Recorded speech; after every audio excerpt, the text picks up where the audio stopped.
Congrats pala. Kasi nakagraduate ka na. Sana all. Kasi nga, magulang ko, hindi mo kayang pag-aralan. Okay lang yun, Kas. Hindi pa naman natatapos dito yung lahat eh. Marami pang oras. Kaya mo, susunod ka na. Sana nga ganun kasi. Naiinggit ako sa'yo. Kasi bukod sa nakapag-aral ka na, may mayaman ka pang boyfriend. O, aminin mo, tinutulungan ka niya financially, di ba? Oo, Kas. Nahihiya nga din ako sa kanya eh. Kasi tinutulungan niya ako kahit hindi ko naman hinihingi. Kaya nga babawi ako sa kanya eh. Magandang araw po. Ay, may bisita ka pala, Kas. Di mo naman sinabi. Ay, hindi ko rin alam. Uy, mahal, napadalaw ka. Mal. Siyempre, gusto kong makita yung maganda kong girlfriend eh. O nga pala. Kaya para sa'yo. Salamat, mahal ha. Nag-abala ka pa. B, si Blaze nga pala, boyfriend ko. Blaze, si B, pinsan ko. Hi! In fairness. Anyways, masaya akong makilala ka. Ako rin. Nice meeting you. Saglit lang ha, maiwan ko muna kayo. Gagawa muna ako ng merienda para sa atin. Okay. Iwan ako Salamat, ito muna mahal. ito, mahal ha. Okay.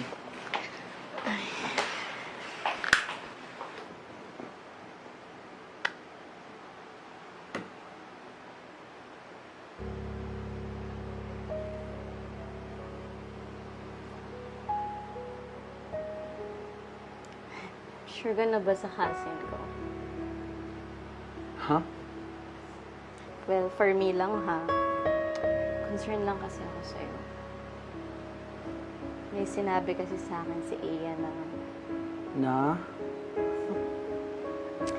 di naman sa ano, pero hindi ko na kasi matiis eh. Secret lang natin to ha. Sinabi niya kasi na pinaperahan ka lang. Paano? Hindi naman ganun yung pagkakakilala ko kay Eya. Akala mo lang yun. Siyempre, pinsan ko siya. Sa akin niya kinakwento lahat. Hindi ko na kasi masikmura eh. Parang di mo naman kasi deserve lokohin. Kaya kahit pinsan ko siya, hindi ko siya kakampihan. Sige. Kung gusto mo pa malaman lahat, ito yung IG ko. I-DM mo lang ako at pag-isipan mo.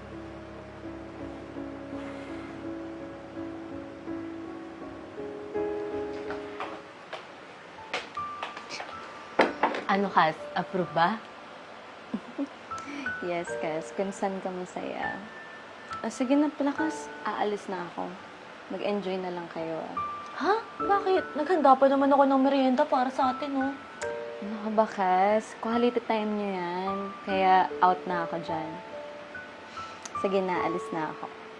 Sige, ingat ka. Bye, Kas. Mahal. Ingat. Mahal, kain ka na. Masarap to.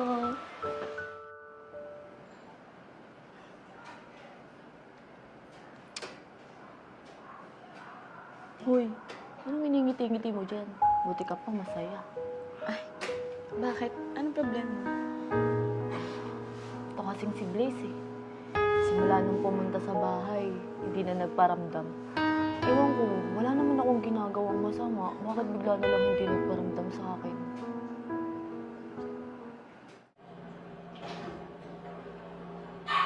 Hi.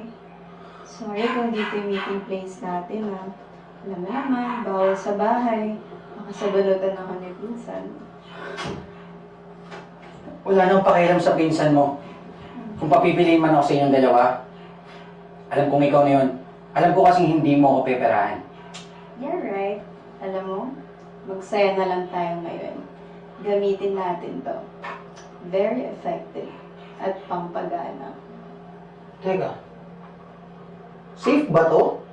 Yes, FDA approved and all natural ingredients. So,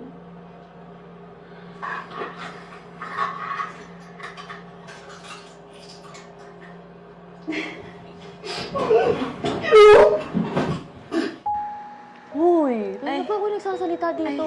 sorry. Ano ba yun? Yung boyfriend mo? Baka busy lang. Hindi kas, kahit naman busy yung dati, nagpaparamdam pa rin sa akin. Basta ito lang talaga, simula lang talaga nung pumunta siya sa bahay, wala na. Cold na. Oh my God, Gus. Hindi kaya dahil ba sa buhay na mayroon ka, kaya ayaw ka na niya? Di naman siguro. Alam naman niya na ganito yung bahay namin eh. Sinabi ko naman sa kanya yun. Well, for me lang kasi. Siyempre, mayaman yung boyfriend mo. Sabi mo, may iba't ibang business siya, di ba? Kaya, di malabo na makahanap siya ng kalibin. Kaya kung ako sa'yo, hindi na ako maghahangad na balikan pa niya.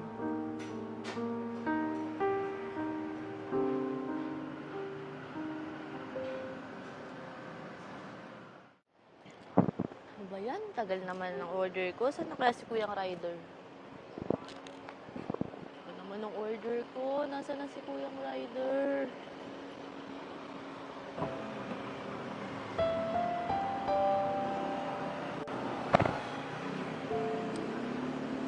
Mahal? Mahal, finally, dinalaw mo na ako. Kala ko hindi ka na magpaparamdam eh. Excuse me lang ah.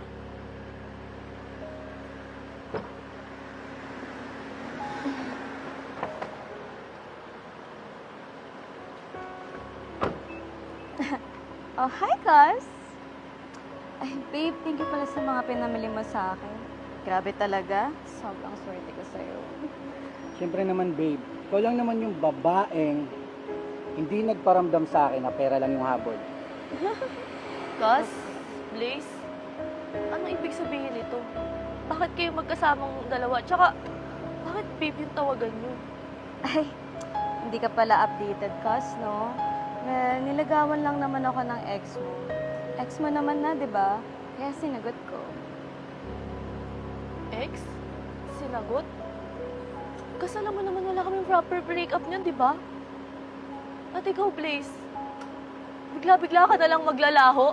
So makikita ko may kasama kang babae. Tang masaklap pa dun, pinsan ko pa talaga.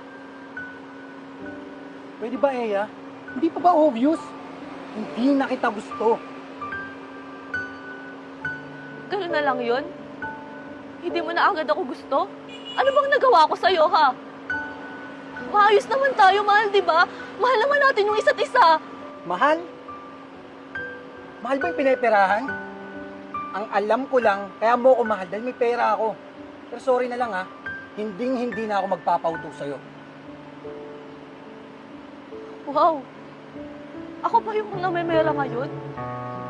Kahit kailan hindi ako humingi sa'yo. Ang sabihin mo na turn off ka lang kasi sa akin nung nagpunta ka sa bahay namin. Ano? Teka, saan galing yan? Ano ba? Matagal na kayong wala, di ba? Konting respeto naman sa bagong girlfriend niya, pinsan. Mag-move on ka na. Sandali, saan galing yung mga sinasabi mong salita? Hindi kita iniwan dahil sa estado ng buhay mo. Iniwan kita dahil pinaperahan mo ako. Yan. Saan din galing yung mga sinasabi mo na yan? Alam na alam mo, Blaze, never ako nang hingi sa'yo ng pera. Isa lang naman yung sabi sa akin yan. Gus, huwag mong sabihin. Oo, ako na lahat. Ako nagsabi niyan. Kasi lintik naman kasi. Nasa yun yung lahat, di ba? Ikaw na nakapagtapos at nakabingwit ka pa ng mayamang boyfriend. Wala namang masama kung gusto ko rin, di ba? Pinagkatiwalaan kita. Sa totoo nga, gusto pa kita tulungan makapag-aral eh. Tapos ganito lang pala yung gagawin mo sa akin.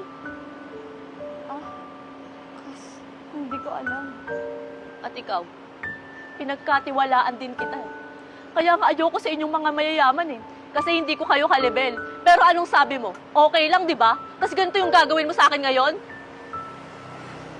Kaya hindi ko alam. Ngayon alam nyo na. Sana masaya kayong dalawa sa pagtatraitor nyo sa akin. Alam nyo nang dahil sa inyong dalawa, hindi ko na kaya ulit magtiwala sa ibang tao. Kasama kayo.